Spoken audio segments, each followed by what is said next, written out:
Hello students, welcome back to Passionata. I am Nikita and today we will discuss the back exercise of our unit 5 and the name of the chapter is Rib and Twinkle. So our book is class 5th English book that is Marigold. Alright, तो last class में हमने chapter की reading की थी, explanation देखी थी.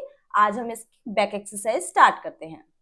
तो चलिए, फन विथ न्यू वर्ड्स. तो न्यू वर्ड्स के साथ आपको फन करना है. देखते हैं.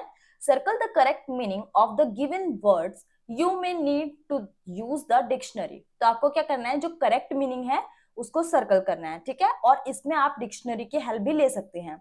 तो वैसे तो बेटर यही होगा कि आप खुद से सर्च करें, डिक्शनरी में वर्ड्स को फाइंड आउट करें ताकि आपको डिक्शनरी यूज करनी भी आए और थोड़ा सा रिसर्च वर्क भी करना आपको आ जाए. लेकिन फिर भी मैं एक बार बता देती हूँ आपको. आइडल्ड अवे. आइडल्ड अवे का मतलब क्या होता है, जो बहुत ज्यादा लेजी हो, ठीक है. तो यहाँ वर्ड है वेस्टेड, रेस्टेड, एडमायर्ड. तो rested is the right word, ठीक है, जो आराम करता रहे, बहुत सुस्त हो. Next, constant. कांस्टेंट क्या होता है, जो एक जगह रुक जाए, ठीक है, स्थिर हो जाए. तो coffee, construct and study. Study क्या होता है, स्टिल. कांस्टेंट, ठीक है. तो कांस्टेंट का सेम मीनिंग जो होगा वो होगा स्टडी. Next, companion. कंपेनियन क्या होता है, साथी, ठीक है. So dog, stranger and partner. तो partner is the right one. Next, realise. Realise होता है किसी चीज को महसूस करना या उसे समझना, ठीक है. तो to understand, to set free, real. तो right answer is to understand, किसी चीज को समझना. Next, descend. डिसेंड का मतलब क्या होता है, नीचे की तरफ आना, ठीक है, डाउनवर्ड्स मोशन में. To not send, to be descend, to move down. तो right answer is to move down. Next, barrel. Barrel क्या होता है, कंटेनर, ठीक है. So a wooden container, a musical instrument, a bag. तो right answer is a wooden container. Next is contents. Contents का मतलब होता है क्या क्या चीजें आपने यूज की हैं, ठीक है. To be happy, the ingredients, the index of a book. तो कंटेंट्स क्या हो जाएगा, द इंग्रेडिएंट्स, जो सामग्री बेसिकली आपने यूज किया, ठीक है. Second question is match the words in the box with their meaning. You may take the help of a dictionary. तो देखो यहाँ पे जो बुक ऑथर है वो क्या कर रहा है, बार बार एम्फेसाइज कर रहा है कि आप डिक्शनरी को मैक्सिमम यूज करें ताकि आपको डिक्शनरी से मीनिंग को फाइंड आउट करना आ जाए, ठीक है. तो आपको क्या करना है, मैच करना है वर्ड्स को बॉक्स के साथ और उनको राइट सेंटेंस के साथ मैच करना है. Near the lower part of a mountain. तो माउंटेन का सबसे निचला पार्ट क्या हो जाएगा, फुट हिल. क्यों, हिल क्या होता है, चोटी, पहाड़ी, और उसका जो बेस है, बेस कहाँ, जो सबसे नीचे वाला पार्ट होता है हमारा, वो क्या होता है, पैर, है ना. तो फुट का जो सबसे नीचे वाला पार्ट होता है वो होता है फुट हिल, ठीक है. Next, with grey hair. With grey hair का मतलब क्या होता है, ग्रिजल्ड. ग्रिजल्ड का मीनिंग भी क्या होता है, सफेद बाल या ग्रे कलर के हेयर्स आ जाना. टू रब जेंटली. जेंटली रब करने को हम और क्या बोल सकते हैं, strong. Next, to be very surprise. Surprise होना क्या होता है, एस्टोनिश्ड, ठीक है. Next is know to, known to you. जो आपको जाना पहचाना लगे, दैट इज फेमिलियर, ठीक है. Next, let's read. Say whether the following sentences are true और फॉल्स. तो आपको मेंशन करना है कि ये ट्रू है सेंटेंसेस या फॉल्स है. First one is Rip was kind to children. तो this sentence is absolutely correct. वो काफी दयालु था बच्चों के प्रति. So this is right. Next, Rip was a hard working man. Sorry, this is false. ऐसा इसीलिए क्योंकि वो बहुत ही लेजी था, ठीक है. उसका नेचर कैसा था, he is very lazy by nature. Alright. Next one is the short old man on the mountain was his constant companion. This statement is also false क्योंकि जो छोटा बोना मैन मिला था उसे माउंटेन पे, वो उसका कंपेनियन नहीं था, वो एक स्ट्रेंजर था उसके लिए, ठीक है. Next is Rip help the old man on the mountains because he wanted to have a drink from the barrel. This statement is also false. Rip ने बूढ़े आदमी की या जो ओल्ड मैन माउंटेन पर उसे मिला था उसकी मदद इसीलिए नहीं की थी क्योंकि वो उसके बैरल में से ड्रिंक को पीना चाहता था, क्योंकि उसका नेचर ऐसा था, वो हेल्पफुल नेचर का था, इसीलिए उसने उसकी हेल्प की थी, ठीक है. Next is Rip was away for 20 years because he was asleep on the mountains. This statement is true. Rip इसीलिए 20 years बाद आया था माउंटेन से क्योंकि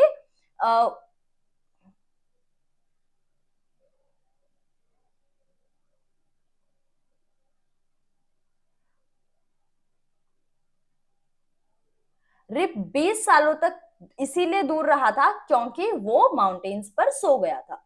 ठीक है, तो ये सेंटेंस बिल्कुल ठीक है। The drink from the barrel made him fall asleep for 20 years.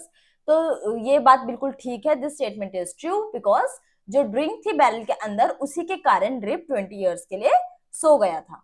Next, nobody recognized Rip when he came back because he had reached the wrong village. तो दिस स्टेटमेंट इज फॉल्स, ऐसा नहीं था क्योंकि rib को किसी ने इसीलिए नहीं पहचाना था क्योंकि वो 20 साल बाद किसी गलत जगह चले गया था, किसी और विलेज में चले गया था, बल्कि वो इतना बूढ़ा हो गया था, उसने लॉन्ग ग्रे बियर्ड रख ली थी, ठीक है, या ग्रो हो गई थी अपने आप, और उसका फेस रिंकल्ड हो गया था क्योंकि अब वो बूढ़ा हो चुका था। ठीक है, इसीलिए उसे नहीं पहचाना गया। So next question is complete the following sentences. First one is Rip's village was situated. तो रिप की विलेज कहाँ सिचुएटेड थी? फुट हिल पर। किसकी? At the foot hills of Catskill mountains. ठीक है, next, the children of the village loved him because, जो बच्चे थे गांव के वो उसे किस लिए प्यार करते थे? क्योंकि because he played with them, क्योंकि वो उनके साथ खेलता था, टोल्ड देम स्टोरीज, क्योंकि वो उन्हें कहानियां सुनाता था, and taught them runs to shoot marble, और कैसे कंचे का खेल खेलना है, कंचे कैसे फेंकने हैं, निशाना कैसे लगाना है वो सिखाता था, एंड फ्लाई द काइट्स, और साथ में पतंग उड़ाना भी सिखाता था। Next, Dash was his constant companion. तो constant companion Rip Van Winkle का कौन था?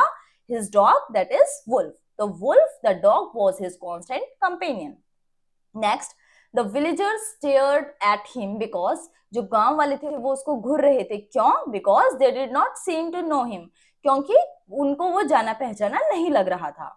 Next, the old women who recognized Rip was, जो ओल्ड बूढ़ी महिला थी वो रिप को कैसे पहचान जाती है? क्योंकि वो उसका नेबर, उसकी नेबर थी। ठीक है, because Rip was his neighbour. ठीक है, नेक्स्ट, लेट्स राइट। अब आपको क्या करना है? वर्क इन ग्रुप ऑफ 4, 4 के ग्रुप में काम करना है। What was the strange things about the man on the mountains? तो पहाड़ों पर जो आदमी मिला था उसमें क्या अलग चीज थी? क्योंकि वो बहुत छोटे थे, ठीक है, उनकी डिफरेंट शेप की बियर्ड थी और वो भी अलग अलग कलर्स की थी, और सभी की हाइट बहुत शॉर्ट थी, इस तरीके की कुछ है। तो देखते हैं। They all were dressed the same way, सभी ने एक जैसे कपड़े पहने थे। आप नॉर्मली देखते हो तो आपके फ्रेंड्स या पड़ोसी जो होते हैं, नेबर्स होते हैं, वो सेम ड्रेस नहीं पहनते, है ना, सब अपने अपने स्टाइल के अकॉर्डिंग ड्रेस वियर करते हैं। लेकिन उनके अंदर स्ट्रेंज क्या था कि सबने एक जैसे ही कपड़े पहने हुए थे। They all were dressed the same way.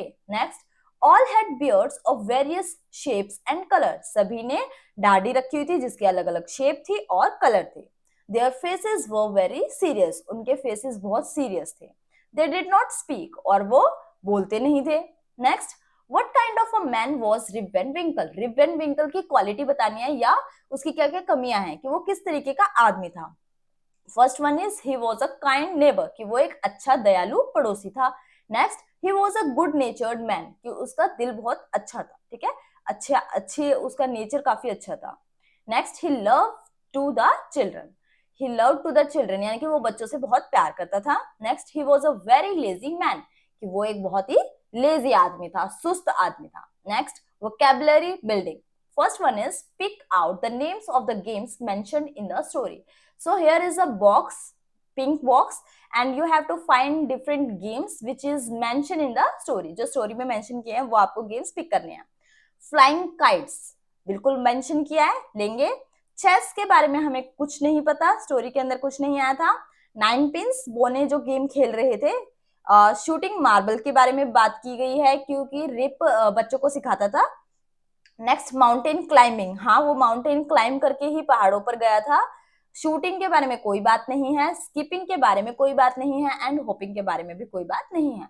So flying kites, 9 pins, shooting marbles and mountain climbing. Alright, आगे चलते हैं। Sometimes we join two words to make a describing words, कभी कभी हम क्या करते हैं, दो चीजों को जोड़ते हैं ताकि हम उसको एक्सप्लेन कर पाए अच्छे से। जैसे कि for example, Rip was a good natured man, Rip एक अच्छे नेचर का आदमी था, और एवरीबडी लाइक्ड हिम, किस वजह से लाइक करते हैं? क्योंकि उसका नेचर अच्छा था। ठीक है, तो नेचर के साथ हमने नेचर को डिस्क्राइब कर रहे हैं क्या, कि एवरीबडी लाइक्ड हिम, नेचर अच्छा था जिसकी वजह से सब उसे पसंद करते हैं। Here are some more describing words, यहाँ कुछ और डिस्क्राइबिंग वर्ड्स दिए हुए हैं। Use them to complete the given paragraph, तो आपको वो यूज करने हैं ताकि पैराग्राफ को आप कंप्लीट कर सकें। Long sleeved, high heeled, well dressed, open mouth, sweet looking, odd looking, part time. So Mrs Das has a dash job in a clothes shop, कि मिसेस दास एक जॉब करती हैं कहाँ पे, लॉन्ग स्लीव, ओपन माउथ, आप word को रख रख के देखिए ताकि आप खुद से समझ पाए कि क्या आएगा। तो वो कैसे जॉब करती हैं, पार्ट टाइम, ठीक है, कुछ समय के लिए जॉब करती हैं वो एक क्लॉथ की शॉप में। Yesterday and dash women walked into the shop, तो कल क्या हुआ, एक महिला कैसी, ऑड लुकिंग, अजीब सी दिखने वाली, strange women walked into the shop, shop में आती हैं। She was wearing dash shoes, तो उन्होंने कैसे जूते पहने हैं, high heeled. A dash dog was with her, उसके पास एक कैसा डॉग है, स्वीट लुकिंग, सुंदर दिखने वाला, अच्छा क्यूट सा बेबी डॉग है उसके पास। I want a Dash shirt for my dog please, तो शी सेड, तो वो क्या कहती है कि मुझे एक लॉन्ग स्लीव्ड शर्ट चाहिए अपने डॉग के लिए, तो दिखाइए प्लीज, ठीक है, इस तरीके से वो बोलती है। For your dog asks Mrs Das, तो मिसेस दास पूछती हैं डॉग के लिए, तुम्हारे डॉग के लिए। ओपन माउथ इन सरप्राइज, तो सरप्राइज में क्या होता है, आपका मुंह खुला रह जाता है, जब आप हैरान होते हैं, है ना, तो उसका मुंह खुला रह जाता है, ओपन माउथ हो जाती है वो। यस रिप्लाइड द वुमन, तो वुमन रिप्लाई करती है कि हाँ, I want him to well dressed for my next party, कि मैं चाहती हूँ कि I want him to be well dressed, मैं चाहती हूँ कि वो वेल ड्रेस्ड हो हमारी अगली पार्टी में, मतलब अच्छा दिखे, ठीक है। सो आगे चलते हैं।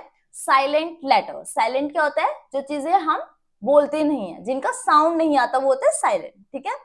What is common in the following groups of word, तो यहाँ कुछ वर्ड्स दिए हुए हैं, इनमें कॉमन क्या है, देखिए के सबको क्या किया है, पिंक कलर में हाईलाइट किया है, देखते हैं।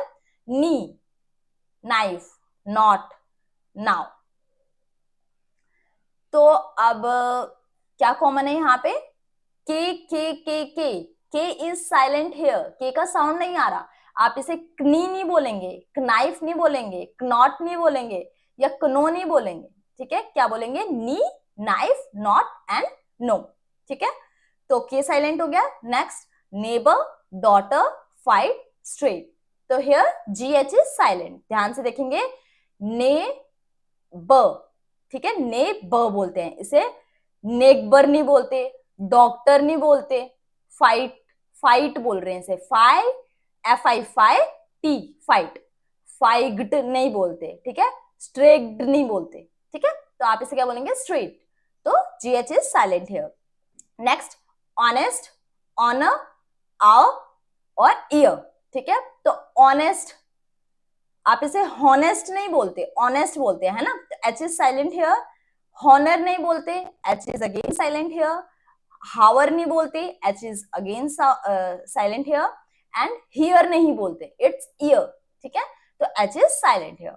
Next, try and make more silent letter words, तो आपको क्या करना है, यहाँ पे और भी कुछ साइलेंट वर्ड लेटर को मेंशन करना है, जैसे GNAT, it's gnat, not gnat, ठीक है, this is GNASH, this is gnash, ठीक है, not gnash, and this is GNAW, gnaw, not gnaw, ठीक है।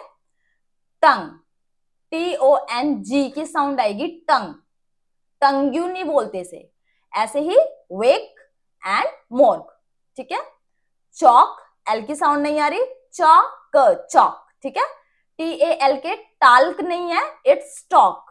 WAL के वाल्क नहीं है, इट्स वॉक, ठीक है। ऐसे ही whistle, bustle and hustle, T is silent here. आगे चलते हैं, आप इसे रीड करके देखेंगे, आपको खुद से समझ में आएगा कि क्या साइलेंट है और क्या साइलेंट नहीं है। Next one is read the two paragraphs given below, यहाँ टू पैराग्राफ्स दिए हुए हैं। My mother is always awake before anyone else in the family. Here, awake is highlighted. Awake का मतलब होता है जागना, ठीक है, कि मेरी मदर्स हमेशा सबसे पहले उठ जाती हैं घर में और बाकी सदस्यों से, ठीक है। I usually wake up after 6 o'clock, कि मैं यूजुअली 6 बजे के बाद ही उठती हूँ, वेकअप मतलब जागना। I loll around lazily for a few minutes, और लेजीली होता है सुस्त, ठीक है, ढीले ढाले, और मैं कुछ समय तक तो ऐसे ही ढीले ढाले पूरे घर में घूमती रहती हूँ. Then I get up and get dressed for school, और फिर मैं उठ जाती हूँ, गेट अप, फिर मैं उठ जाती हूँ और जल्दी से तैयार हो जाती हूँ स्कूल के लिए. एट बेड टाइम, और सोते टाइम, ये तो हुआ मॉर्निंग रूटीन, ठीक है. अब बेड टाइम का क्या रूटीन है? I read a story book, मैं एक कहानी की किताब पढ़ती हूँ. When I feel tired I lie down, जब मैं थका हुआ महसूस करती हूँ तो मैं लाई डाउन, लेट जाती हूँ. And go to sleep very quickly, जब हम थक जाते हैं, ड्रेन आउट हो जाते हैं, तो हम बहुत जल्दी सो जाते हैं, है ना. तो फिर मैं जल्दी से सो जाती हूँ, क्विकली मतलब हरीली. I fall asleep in no time at all, और फिर मुझे सोने में बिल्कुल भी टाइम नहीं लगता. तो अब हमें क्या करना है? Now find the opposites of the following words from the paragraphs and complete the table. अब आपको क्या करना है? अपोजिट वर्ड सिलेक्ट करने हैं, ठीक है, और पैराग्राफ से और टेबल को कंप्लीट करना है. First is awake. अवेक क्या होता है? जागना.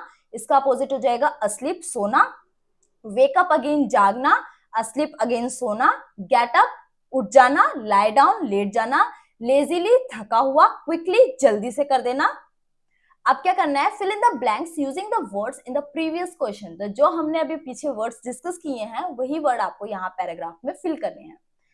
Dash and dash quickly, you will be late for school, कि जल्दी से उठ जाओ और तैयार हो जाओ, अदरवाइज तुम स्कूल के लिए लेट हो जाओगे. So wake up and get up quickly. Next, the baby is asleep, don't make a sound और शी विल वेक अप. तो सेंटेंस कैसे बनेगा? द बेबी इज अस्लीप, शांत हो जाओ, शोर मत करो, बच्चा सो रहा है. यहाँ पे अवेक नहीं लिख सकते क्योंकि बच्चा जग रहा है, तो शोर मोस्टली आप कर सकते हो, है ना. डोंट मेक अ साउंड, शोर करने की जरूरत नहीं है, और शी विल वेक अप, नहीं तो वो जाग जाएगी. Next sentence is are you still awake, क्या तुम अभी तक जग रहे हो? You should be asleep now, कि अब तुम्हें सो जाना चाहिए. और you will not be able to get up in the morning for school, और नहीं तो तुम कल सुबह मॉर्निंग में स्कूल जाने के लिए नहीं उठ पाओगे. ठीक है, आगे चलते हैं. Let's talk. Lots of things must have happened in the village when Rip was away. तो बहुत सारी चीजें, घटनाएं घटती हैं जब रिप गांव में नहीं होता 20 साल के लिए. Imagine you are the neighbor who greets Rip after 20 years. तो imagine करो कि आपके कोई अंकल हैं, रिप वैन विंकल, और वो 20 साल के बाद वापस आए हैं, तो आप उन्हें ग्रीट कर रहे हैं. One student should act as Rip. एक बच्चा रिप की तरह एक्ट करेगा. Tell Rip about all that had happened in the village after he left. और हर वो चीज आपको रिप को बतानी है जो कि 20 साल विलेज के अंदर घटी है. Talk about what happened to his family, to his friends, to the other villagers, to the children he played with, the changes in the village etcetera. Your teacher will guide you. तो अब आपको क्या क्या बताना है? अपनी, उसकी family, rib की फैमिली के बारे में, उसके फ्रेंड्स के बारे में, बाकी गांव वालों के बारे में, ठीक है, उन बच्चों के साथ क्या हुआ जिनके साथ वो खेलता था, और भी बहुत सारी चीजें आप अपनी टीचर की गाइडेंस ले सकते हैं. You may start this way. आप कैसे स्टार्ट कर सकते हैं? Guess what happened on the day you left. कि guess करो कि क्या हुआ होगा उस दिन जब तुम गए थे. When you didn't come home in the evening, your wife, कि जब तुम वापस नहीं आए थे तो तुम्हारी वाइफ रोई थी या बहुत परेशान हो गई थी. इस तरीके से आप स्टार्ट कर सकते हैं. Read the speech bubble. तो यहाँ कुछ बबल्स दिए हैं, ये आपको रीड करने हैं. Who walk to school most often, कि ज्यादातर कौन स्कूल जाता है. Put them in order. ठीक है, आपको ऑर्डर में लगाने हैं.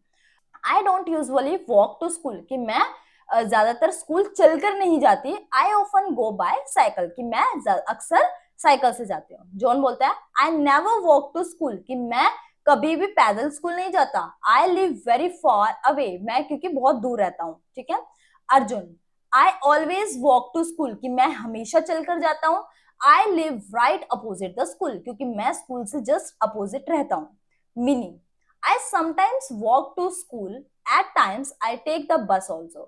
कि मैं कभी कभी स्कूल जाती हूँ पैदल, और कभी कभी मैं बस भी ले लेती हूँ. ठीक है.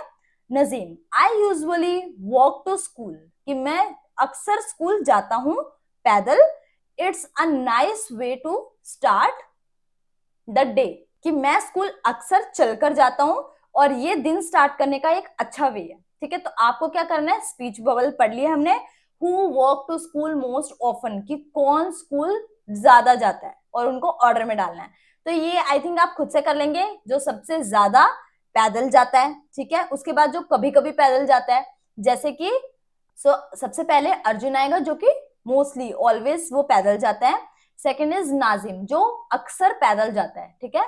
थर्ड वन इज मिनी जो कि कभी कभी पैदल जाती है। एंड फोर्थ वन इज जो कभी कभार जाती है, मतलब बहुत ही रेयर है कि वो पैदल जाए, अनु, ठीक है। एंड लास्ट में जॉन जो कि कभी भी पैदल नहीं जाता, ठीक है। आगे चलते हैं। Creative writing, write about yourself using the following expression. तो आपको अपने आपके बारे में बताना है। Do you play in the park, go to bed late, first over food, study hard etcetera, कि आप क्या क्या करते हैं उसके बारे में बताना है। For example, I always do my work neatly, कि आप यहाँ वर्ड्स दिए हुए हैं, इनको यूज करना है कि मैं अक्सर अपना काम बहुत ही सफाई से करती हूँ। Next, I always go to school on time, ठीक है, कि मैं क्या करता हूँ, ज्यादातर स्कूल टाइम पे जाता हूँ। आई फ्रीक्वेंटली, कभी मतलब अक्सर, रूटीन में, विजिट द स्कूल लाइब्रेरी, कि मैं अक्सर स्कूल की लाइब्रेरी भी जाता हूँ। I usually go to the temple, मैं ज्यादातर क्या करता हूँ, टेम्पल जाता हूँ। आई ऑफन, कभी कभार, राइट स्टोरीज फॉर न्यूज़पेपर, कि मैं कभी कभार न्यूज़पेपर के लिए स्टोरीज लिख देता हूँ। I sometimes like to watch TV, कि मुझे कभी कभार टीवी देखना पसंद है। आगे चलते हैं। Use the following clues to complete the following exercise, आपको क्या करना है, ये क्लूज यूज करने हैं ताकि आप एक्सरसाइज को कंप्लीट कर दें। First one is right 3 new things you have done in the last 3 years, जो चीजें आपने पिछले 3 सालों में की है वो बतानी है। जैसे आई हैव स्टार्टेड, क्या हो सकता है, आपने पिछले 3 सालों में क्या किया होगा, मे बी आपने पियानो प्ले करा है, तो आप सेंटेंस कैसे लिखेंगे, I have started playing the piano, ठीक है। Next, I have bought a telescope, या फिर I have seen India gate, जो भी आपने पिछले 3 सालों में किया है वो आप लिख सकते हैं। Right 3 things you have not done in the last 3 years, कुछ ऐसी चीजें जो कि आपने 3 सालों में बिल्कुल नहीं की। जैसे आई हैव नॉट प्लेड से आप स्टार्ट कर सकते हैं, I have not played hockey, ठीक है, क्या आपने बिल्कुल भी हॉकी नहीं प्ले किया। I have not eaten noodles, की नूडल्स बिल्कुल छोड़ दिए हैं। I have not seen snow covered hills, काफी टाइम से आपने स्नो कवर्ड हिल्स नहीं देखी हैं, ठीक है। तो आगे चलते हैं। ओके, सो आपका चैप्टर यहाँ फिनिश हो जाता है और इसी के साथ आज हमने यूनिट 5 भी कंप्लीट कर ली है, ठीक है। तो नेक्स्ट क्लास में हम यूनिट 6 स्टार्ट करेंगे। That's all for today, thank you and have a nice day.